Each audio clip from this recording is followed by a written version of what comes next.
우리 성도님들 사랑하고 축복합니다. 비가 오는 중에도 불구하고 하나님을 너무나 사랑하셔서 또한 이 자리에 나오셨습니다. 우리는 지금 전도 축제 중에 있습니다. 시작됐어요. 그래서 첫째 주는 현수막을 보시면 진리 있어요. 진리라고 써져 있죠. 그래서 복음의 능력을 확인하라는 거예요. 오늘날 우리 사회를 한번 보십시오. 또한 우리의 모습을 보세요. 교회의 모습을 보세요. 예전 같지 않다는 것, 우리가 숨길 일이 아니잖아요. 그죠? 숨길 일이 아니죠.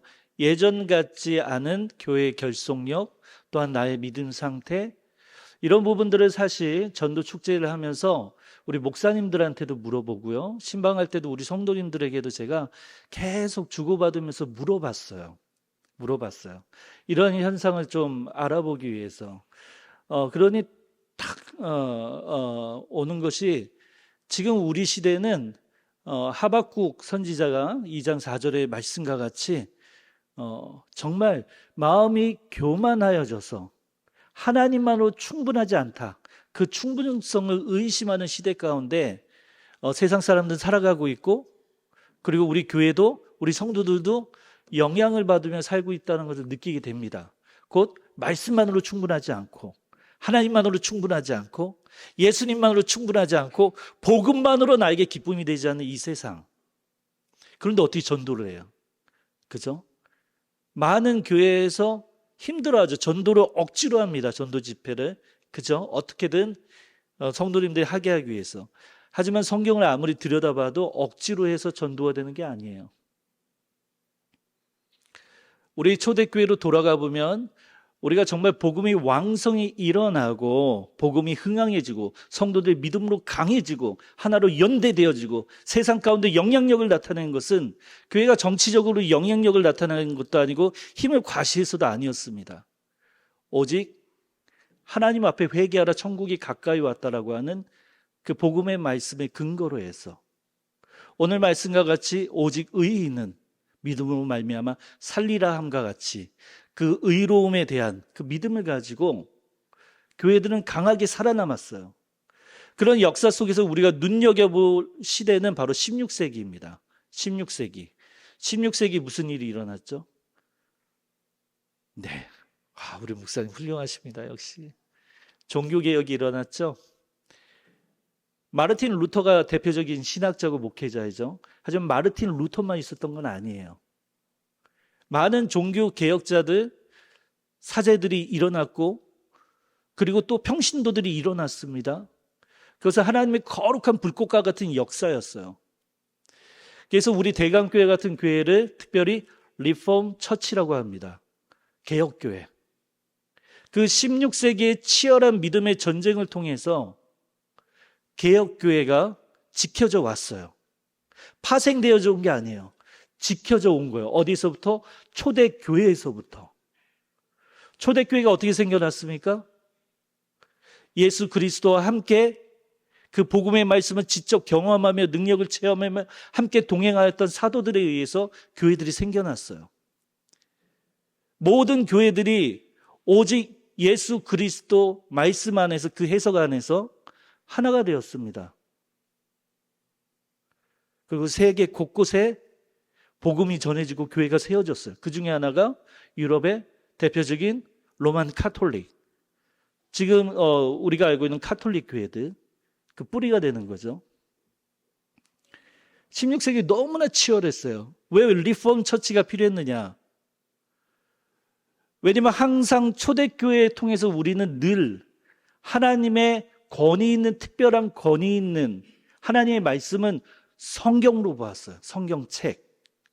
오직 하나님의 특별한 계시, 하나님의 자연 계시는 모든 자연 속에서 하나님의 현현을 볼 수 있고, 하나님의 특별히 임하시는 특별 계시는 오직 성경 안에서만 권위가 있다라고 하는 믿음 속에서 16세기에서 시작된 게 아니에요. 이미 초대교회에서부터 그것을 지켜왔어요. 그런데 16세기에 카톨릭에 대단한 일들이 많이 벌어지죠. 성경의 말씀과 반하는 일들이 일어나기 시작했어요. 그러니까 그 개혁이 어디서 일어납니까? 카톨릭 안에서 일어난 거예요. 사제들 안에서 일어나는 거예요. 그리고 그것을 의문을 던지는 깨어있는 평신도들에 의해서 운동이 일어나기 시작한 거예요. 오직 말씀을 두고. 오직 말씀을 두고요. 그래서 우리 개혁교회는 레볼루션이 아니에요. 영어로 하면. 그러니까 혁명이 아니라는 거예요. 완전히 다 무너뜨리고 처음부터 시작한 교회가 개혁교회가 아니라 리폼, 다시 지어진 거잖아요. 어떻게? 말씀으로. 한마디로 항상 시대 가운데 있어서 말씀을 기준으로, 말씀을 통하여 우리의 교회가, 우리 교회의 전통이, 우리의 교회의 신앙 고백이 과연 하나님의 말씀에 부합하는가, 부합하지 않는가 점검하고 확증하라는 거예요. 그러니까 오늘날 우리가 개혁 이야기할 때, 개혁교회를 이야기할 때 이건 정치적인 용어가 아니에요. 뭐 좌파냐 우파냐 이야기하는 게 아니에요. 오직 성경에 입각하여 성경에 확증하라는 거예요. 지금 교회에서 지키고 있는 전통의 교회에서 쌓아가는, 교회에서 만들어가는 것이 과연 옳으냐 그르냐 항상 성경을 통해서 성경의 권위를 갖고 확증하라는 거예요. 그랬더니 들여다봤더니 마르틴 루터가 봤을 때 뭐예요? 아니요, 내 신앙 양심상 내가 알고 있는 성경의 지식을 가지고 있는 이상 저는 지금의 카톨릭의 이 문제점을 눈을 감을 수가 없습니다. 마르틴 루터를 굉장히 많이 설득하려고 했죠. 마르틴 루터는 레볼루션, 혁명을 일으키려는 게 아니었어요. 리폼, 새롭게 교회를 말씀 가운데 확증시키며 말씀이 아닌 것들은 철저히 가감하게 버리도록 성경에 입각한 운동을 시작한 거예요. 그러니까 마르틴 루터뿐만 아니라 하나님이 수많은 사람들이 일어나게 해서 지금의 리폼 처치, 우리 대강교회 같은 교회가 일어난 거예요. 근데 오늘날 보십시오. 우리는 왜 우리의 믿음이 점점 약해져 가는 것 같습니까? 왜 교회 가운데 자꾸 세상적인 일들이 들어오고 세습과 같은 일들이 벌어지고 말도 안 되는 것들이, 세상의 어떤 정치적인 이데올기와 사상들이 침투하려고 하고, 왜 성도들을 왜 거기에 이용하려고 하고, 우리 성도들의 마음은 왜 복음으로 뜨거워지지 아니하고, 왜 복음으로 기뻐하지 아니하고, 왜 예수님만으로 충분하다고 믿음으로 여기지 아니하고 방황하고 있습니까?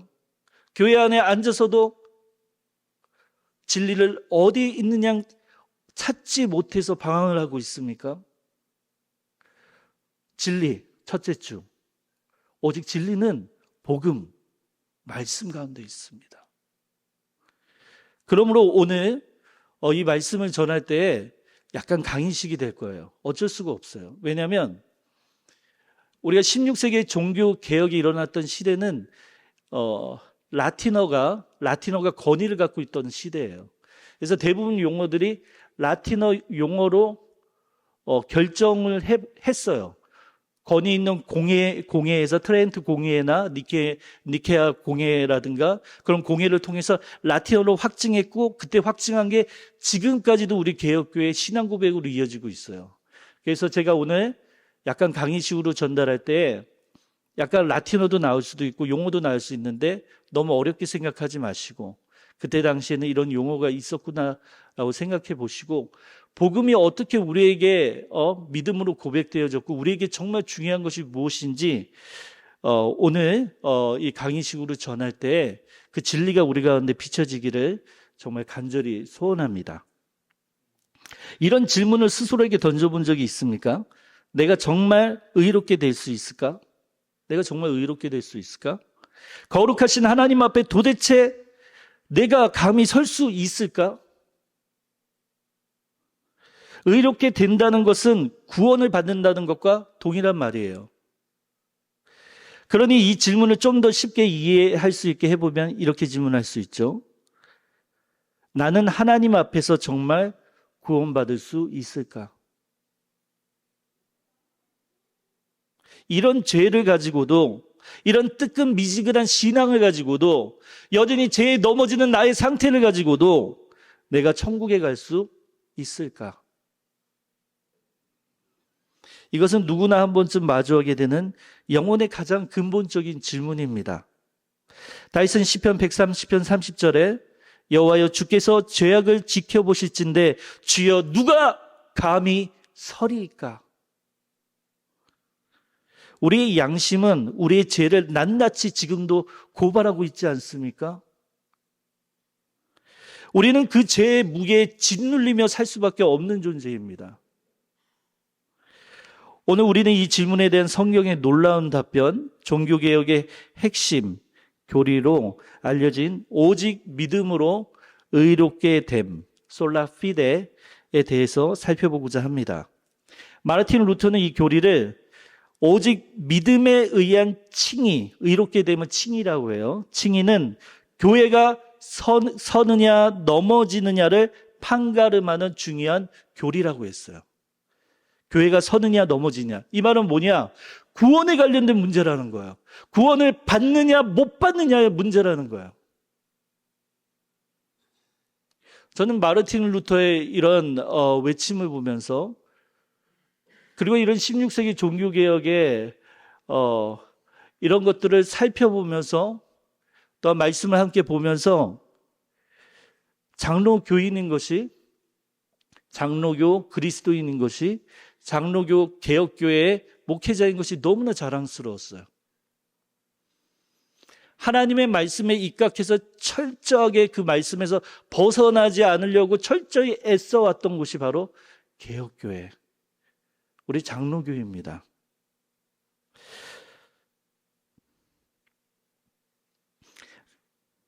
깔뱅은 이런 말을 했습니다. 오직 믿음에 의한 칭의가 그리스도인의 삶의 모든 것을 움직이게 하는 중심축이다. 움직이게 하는, 생명력 있게 움직이게 하는, 내가 그리스도인으로서 내가 액티브하게 교회 활동과 신앙 활동하는 모든 것, 신앙 고백하는 모든 것의 중심축이 이 칭의에 있다라고 고백했습니다. 그래서 우리는 이 칭의에 대해서 잘 알고 있어야 돼요. 성경은 의롭게 됨이라고 하는 단어를 어떻게 사용할까? 이 단어는 주일날 목사님이 설교한 것과 같이 마찬가지로 법적인 용어입니다. 포렌식이라는 말을 쓰고 있어요. 재판장이 피고에게 무죄를 선언하는 것과 같습니다. 의롭게 됨은 우리가 점차 의로워지는 과정이 아니에요. 점차 의로워지는 게 아니에요. 판사가 어떤 죄인을 심판할 때 이 죄인이 자신의 죄를 고백해서 점점 좋은 사람으로 변해가는 것들을 보면서 기다리면서 재판을 내는 게 아니죠. 최후 판결을 하는 게 아니죠. 그의 여태까지의 모든 것을 두고 바로 그 자리에서 단번에 판결을 내리죠. 점차 의로워지는 가정이 아니라 하나님께서 단번에 우리를 그분의 시각에서 의롭다고 선언하시는 법적 행위, 이것이 justification, 의롭게 됨입니다. 단번에요. 한 번에 해결했다는 얘기예요. 창세기 15장 6절, 아브라함이 여호와를 믿으니 여호와께서 이를 그의 의로 여기시고, 이미 구약 때부터 시작됐어요. 여기시고라는 단어에 주목해 보세요. 이 말은 계산하다, 간주하다라는 의미가 있어요. 하나님께서는 아브라함의 믿음을 보시고 그를 의롭다고 간주하셨어요. 아브라함의 모든 생애의 상태를 보시고 앞으로 어떻게 생활할 것을 미리 다 예측하시고 그것을 보고 이제 아브라함은 의롭게 여긴다, 내가 땅 판정을 내려도 되겠다 하신 게 아니에요. 단번에 어떻게? 믿음을 보시고 그를 의롭다라고 간주하셨습니다. 이것은 아브라함이 완전히 의로운 사람이 되었다는 말은 아니에요. 하나님께서 단지 그를 의롭다고 선언하신 거예요. 아브라함은 우리와 같아요. 엘리야도 우리와 성정이 같은 사람이라고 했어요. 그렇다면 그도 죄가 있죠. 그도 죄인입니다. 아담의 후예예요. 그의 삶과 그의 행위와 모든 것을 보고 하나님이 의롭다 여기신 것이 아니라 오직 믿음을 보시고, 하나님이 주권이에요. 그렇게 판결을 내릴 수 있는 건 아무나 할 수 있는 게 아니에요. 의롭다함을 사람이 얻을 수 있어요? 세상에 많은 사람들이요, 스스로 의의를 쌓아 나가려고 합니다. 자기 의의를 쌓아 나가요. 그 얘기는 뭐예요? 죄로부터 도망가려고 합니다. 죽음으로부터 도망가려고 합니다. 자신의 의로부터 인정받고 자신이 구원받고자 합니다. 스스로. 하지만 그럴 수 없어요. 왜 그래요? 오로지 의롭다함을 땅땅 판결할 수 있는 분은 성경에 나와 있어요. 오직 하나님뿐이세요. 하나님이 하시는 거예요. 사도 바울은 로마서에서 이 개념을 더욱 발전시켜요. 로마서 4장 5절, 이를 아니할지라도 경건하지 아니한 자를 의롭다 하시는 이를 믿는 자에게는 그의 믿음을 의로 여기시나니. 아멘. 이것이 바로 복음의 놀라운 진리입니다. 하나님께서는 불경건한 자를 의롭다라고 선언하시는 거예요. 그것도 우리의 행위가 아닌 믿음을 통해서 말입니다. 이게 복음의 놀라운 능력이에요. 의롭게 되면 중세 카톨릭 교회가 이해했던 것처럼 의롭게 만드는 과정이 아닙니다. 그래서 개혁이 일어난 거예요. 저를 한번 보세요. 그 당시에 로만 카톨릭은 지금도 여전해요. 믿음으로 의롭게 된다. 하나님께서 이 일을 예수 그리스도 통해서 이루어진다는 사실을 카톨릭도 고백을 했어요. 그런데 한 가지 전제가 있었어요. 그것만으로는 충분하지 않다. 세례를 받아야 된다. 세례를 통하여서 세례를 받을 때에 은혜가 주입이 되어진다. 그 사람에게. 은혜가 주입이 되어지고 그 사람이 의로워진다는 거예요. 의로워지는 과정을 겪는다는 거예요. 세례를 통해서. 그런데 그것만으로 사람이 평생 의로워질 수는 없는 거예요. 유아세례 어렸을 때 받으면 그 의로움은 있지만 커나가면서 뭐예요? 죄를 짓잖아요. 카톨릭이 정하고 있는 대죄라는 게 있어요. 대죄. 용서받지 못할 죄예요. 한마디로. 대죄의 문제를 해결하기 위해서 또 다른 교리를 갖고 와요. 무엇을 갖고 올까요? 세례뿐만 아니라 고해 성사를 가지고 오는 거예요. 고해 성사. 대죄를 속하기 위해서는 사제에 찾아가서 자신의 죄를 고백해야 된다는 거예요. 그리고 또 세 번째가 필요해요. 뭐가 필요한지 아세요? 사제로부터의 선언이 필요한 거예요. 사제가 죄를 사하는 선포를 해야 된다는 거예요. 여기서 끝나지 않아요. 또 필요해요. 보속의 행위가 필요하다는 거예요. 카톨릭이 정하는 그 사람이 대죄로부터 의롭게 되어지고 구원되어진 그 은혜를 다시금 회복되어질 수 있도록 보속의 행위까지 해야 된다는 거예요. 그 당시 로만 카톨릭의 사제들, 양심 있는 사제들은요, 외쳤습니다. 우리는 이것을 인정할 수 없습니다. 탄압을 했죠. 탄압을 했어요. 그 당시 트렌트 공회라든가 니케아 공회 때 기록에도 보면요, 어떤 보름 공회부터 시작해서 이런 모든 것들이 정해진 과정 속에서 거기에 참석했던 사제 2명이 외친다고 합니다. 이걸 인정할 수 없다고. 왜냐하면 카톨릭이 이야기하고는 의롭게 되는 그 과정은요, 한마디로 하나님의 전적인 주권에 의해 예수 그리스도에 의해서 의롭게 됨을 받지만 플러스 교회의 전통과 같이 사람이 만들어진 교회의 전통과 신앙 고백과 이 모든 것들이 부분적으로 그 구원에 영향을 준다라는 거예요. 하지만 성경을 아무리 들여다보세요. 연옥이 있어요. 이런 것들을 뒷받침하기 위해서 연옥이 생겨난 거예요. 이런 것들 또 뒷받침하고.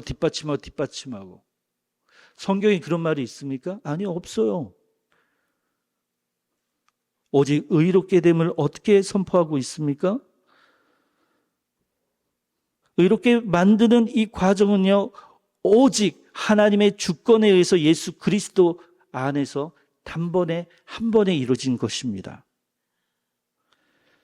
종교개혁 당시 루터와 다른 개혁자들이 발견한 이 성경적 진리를 지금까지 우리는 고백하고 있어요. 16세기 종교개혁은 바로 이 지점에서 중세교회와 결정적으로 갈라서게 된 거예요. 갈라서게 된 거예요. 성경의 말씀을 그대로 수호하는, 그 말씀을 지키려고 하는 그 움직임이 개혁교회가 이루어진 거고, 여전히 그 제도를 남겨있는 그 카톨릭이 남아있는 거예요. 사랑하는 성도 여러분, 카톨릭에 가시겠습니까? 아니면 개혁교회에 계시겠습니까? 무엇이 하나님 앞에, 무엇이 의롭다함을 얻을 수 있을까요?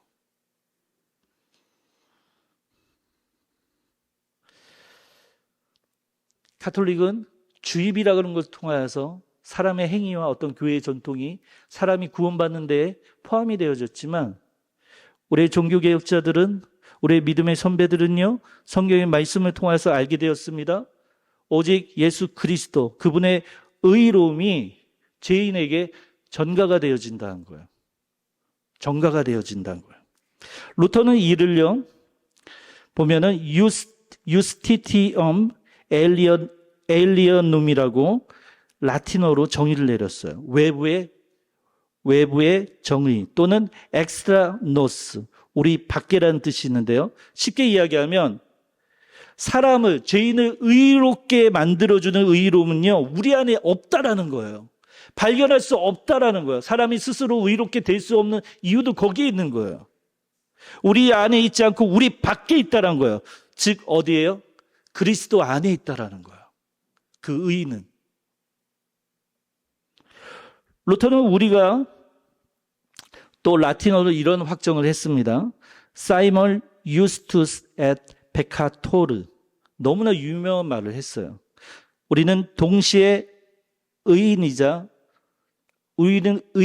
동시에 죄인이란 뜻이에요. 우리는 의인이자 동시에 죄인. 우리는 그리스도 안에서 밖으로부터 오는, 우리 안에 있는 의가 아니라 밖에 있는 예수 그리스도의 의를 통하여서 그 안에서 우리는 의롭다 선언을 하나님께 받은 자이면서 동시에 우리 자신 안에는 여전히 죄가 있는 상태임을 겸손히 고백하는 거예요.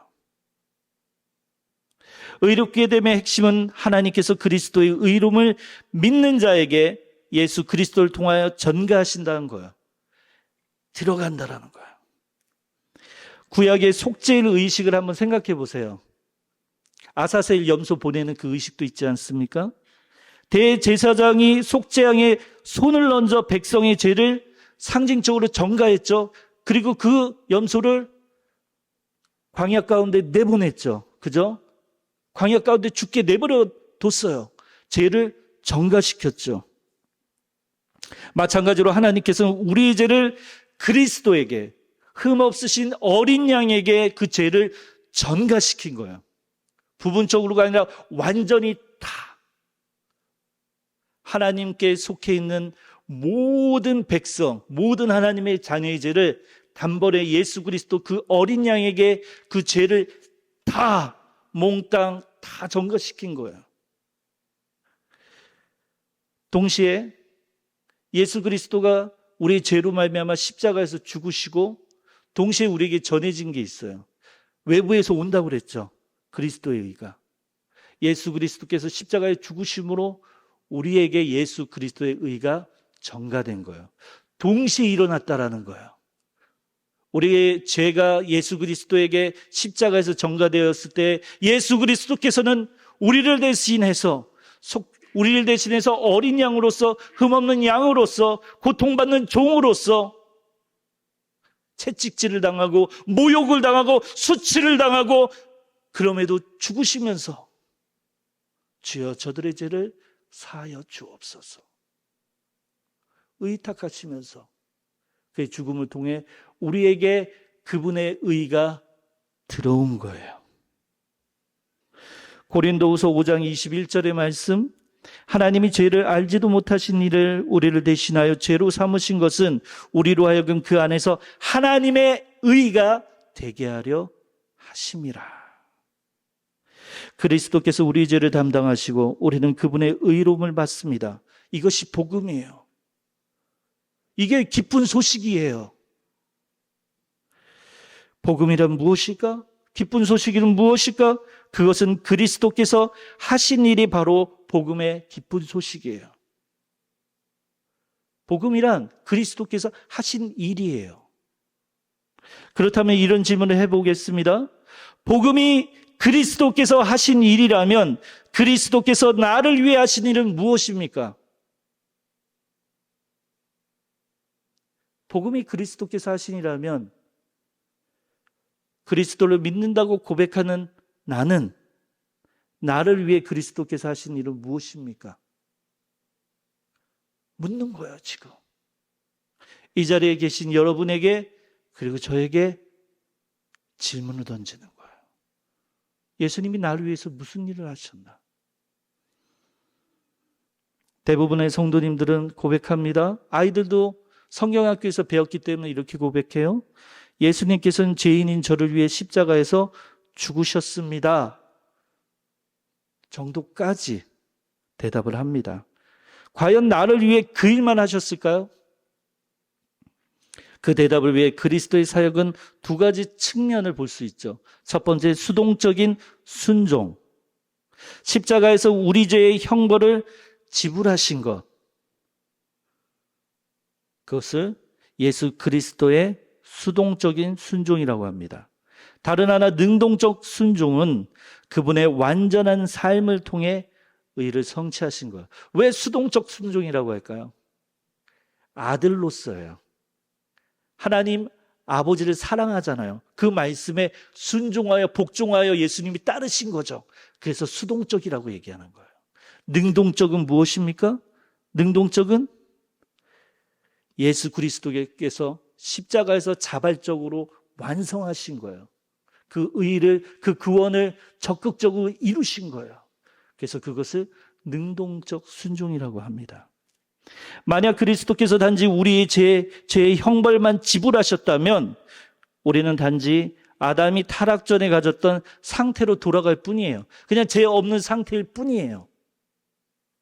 그러나 그리스도는 우리를 위해 죽으셨을 뿐만 아니라 우리를 위해 사셨습니다. 우린 그걸 알아야 돼요. 복음에 의해서 예수님은 우리를 위해서 죽으셨습니다. 그것이 아니라 예수님은 우리를 위해서 십자가에서 죽으셨을 뿐만 아니라 이 땅에 오셔서 바로 하나님의 영광 십자가 가운데 가시고 바로 영광 가운데 들어가실 수도 있었지만 우리를 의롭게 여기시고 우리를 구원하기 위해 예수님은 이 땅에서 어린 유아의 시기를 지냈고 청소년 기간, 청년의 시절 공생의 기간을 보내셨습니다. 그 삶을 살면서 율법을 단 1.1획도 어기지 아니하고 그 율법에 철저히 순종하며 복종하며 의를 이루셨어요. 왜 그 삶을 사셨습니까? 마태복음 3장 15절 말씀, 예수께서 대답하여 이르시되 이제 허락하라. 우리가 이와 같이 하여 누구에게 하는 얘기예요? 세례 요한에게 하고 있어요. 예수님이 세례받는 장면이에요. 우리가 이와 같이 하여 모든 의를 이루는 것이 합당하니라. 우리를 위해서 예수님께서 인간인 세례 요한을 통해 이 땅에 인간의 육신으로 오셨고 그런 삶을 보내시고 세례까지 받으셨습니다. 그제서 세례 요한이 허락을 한 거죠, 세례를. 이것이 하나님의 자녀를 구속하기 위한, 구원하기 위한, 대속하기 위한 위대한 믿음의 발걸음이라는 걸 알게 된 거예요. 예수님께서는 이 땅에 오셔서 바로 십자가로 영광 받으실 수 있는 그분이 인간의 몸으로 오셔서 율법에 합당한 삶을 사시고 우리에게 의를 전가시키기 위해 모진 고통과 고난의 종으로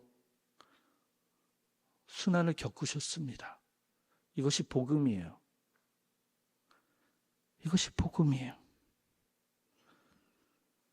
이것으로 인해 바로 우리가 감히 하나님 앞에 드디어 설 수 있게 된 거예요. 네덜란드에 어떤 이런 개혁의 혁명이 때 어떤 관용적인 표현을 쓰인 말이 있어요. 이런 말이 있어요.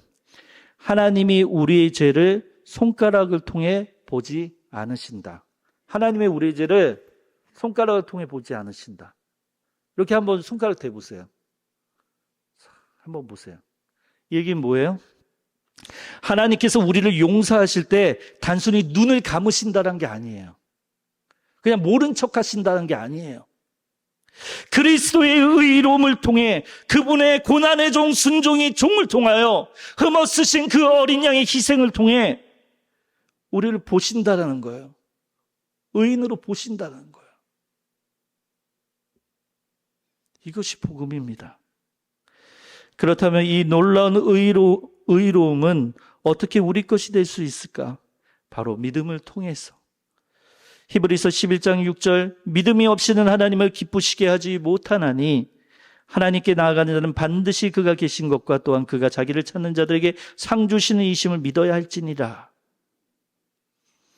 로마서 5장 1절의 말씀, 그러므로 우리가 믿음으로 의롭다 하심을 받았으니 우리 주 예수 그리스도로 말미암아 하나님과 화평을 누리자라고 선언하고 있습니다.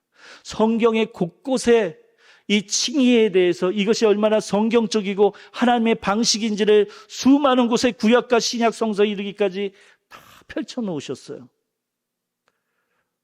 우리의 종교개혁자들이 이 모든 것들을 다 찾아낸 거예요.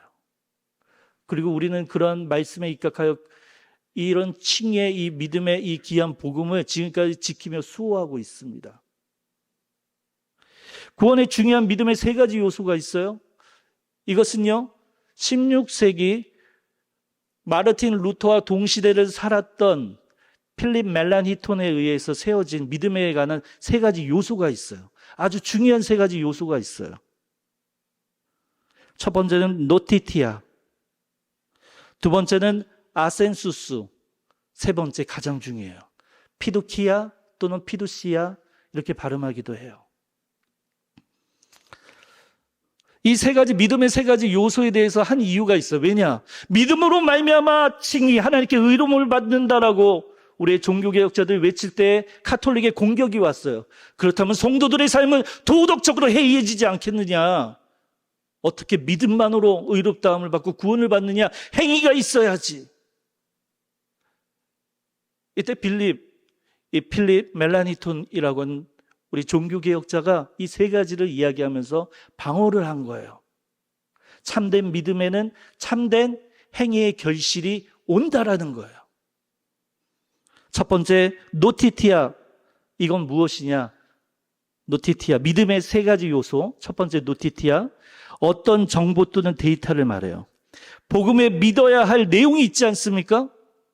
예수님이 구주라는 것을 믿어야 합니다. 예수님이 십자가에서 죽으신 것을 믿어야 합니다. 거룩하신 하나님 앞에 우리가 죄인인 것을 인정해야 합니다. 이렇게 해야 합니다. 이런 것들을 지식이라고 하죠. 이걸 노티티아라고 해요. 참된 지식이 일단 있어야 돼요. 믿음에는. 잘못된 지식, 거짓 지식이 아니라 어떤 사이비와 같이 이단들과 같이 잘못된 하나님에 대한 말씀에 대한 지식이 아니라 참된 성경의 말씀에 입각한 지식이 있어야 돼요. 그리고 두 번째, 아센수스가 있어야 됩니다. 이러한 일들의 사실임을 동의하고 인지해야 되는 거예요. 예수님이 진정으로 나의 죄를 위해 죽으셨음에 동의해야 되는 거예요, 내가. 그러나 이것은 단지 성경 시험을 통과하는 것이 아닙니다. 정보에 대해 알고 심지어 그것이 사실이라고 동의할 수는 있지만 중요한 것은 사탄도 여기까지는 알아요. 노티티아와 아센수스까지는 고백합니다. 성경에 있는 말씀을 누구보다 잘 알고 있고, 그리고 예수 그리스도가 구원자이고 하나님의 아들인 걸 인지하고 그리고 그것을 사실이라고 받아들입니다. 그건 사단도 할 수 있는 일이에요. 이것만으로 믿음이라고 할 수 있습니까? 아니요. 그러면 사탄도 그 믿음으로 구원을 받게요. 그렇지 않죠. 세상에 많은 사람들이 성경의 진리를 찾기 위해, 복음을 찾기 위해 연구하죠. 수많은 학자들이 있잖아요. 아시는 분들 많이 있죠. 도울 선생부터 시작해서 많이 있어요. 성경에 대해서, 지식에 대해서 방대하게 누구보다도 잘 아는 사람들이 있고, 그것에 대해서 예수 그리스도가 역사적으로 존재했던 그 사실에 대해서 의심하는 사람은 이제 없어요. 학자들 중에도 없어요. 하지만 그것만으로 그들의 믿음을 가지고 의롭다함을 받습니까? 아니요. 세 번째 중요한 요소, 피두키아가 있습니다. 믿음의 결정적인 요소는 피두키아, 곧 내 개인이, 내가, 내 자신이 하나님을 절대적으로 신뢰하고 인정할 수 있어야 됩니다. 그것이 믿음이에요. 하나님을 절대적으로 신뢰하고 인정하는 것, 오직 하나님만을, 오직 그리스도만을 절대적으로 의지하고 의뢰하고, 그리고 그 권위와 그 영광을 바라보며 나아가는 피두키야. 구원하는 믿음은 그리스도와 그의 의를 의지하고 오직 그것만을 의지하는 모든 이들에게, 오직 하나님을 절대적으로 신뢰하는 자들에게만 피두키야, 참 믿음이 주어지는 거예요. 사랑하는 성도 여러분, 우리는 단지 복음에 대해 알고 있거나 그것이 사실이라고 동의하는 것이 믿음이 아닙니다. 내가 성도이고 내가 교회에 출석하고 있고 내가 예배하고 있고 내가 예수님에 대해서 알고 있고 예수님의 성경적인 지식도 알고 있고, 그것이 믿음이 아니라는 거예요. 우리의 전 존재를 다해 그리스도를 신뢰하고 의지하는 삶을 살아야 되는 거죠. 이것이 구원하는 믿음의 본질입니다. 이것은 머리에서 마음으로, 사실에서 관계로 나아가는 거예요. 누구에게? 하나님 앞에 가까이 나아가는, 이것이 참 믿음이에요. 그리스도를 나의 구주로, 나의 주로 영접하고 오직 나의 삶이 그분의 영광을 위해, 그분의 존귀하심을 위해, 그분의 이름을 위해, 그분의 뜻을 위해, 그분의 나라를 위해 내 마음이 신앙적 감정이 일어나서요. 조나단 에드워즈가 이런 표현을 썼어요. 신앙적 감정. 책도 있습니다. 너무나 감명받아서 저는 그 책을 한 3일 만에 다 읽은 것 같아요. 우리 가운데 육적인 감정이 아니라 우리에게 신앙적 감정이라는 것을 성령님을 통해 우리에게 일으키셔서 우리로 하고 하나님 앞에 절대적으로 신뢰하고 하나님과 교제하고 관계하고 하나님을 애정하게 하는 것, 사랑하게 하는 것, 그것이 피두키야.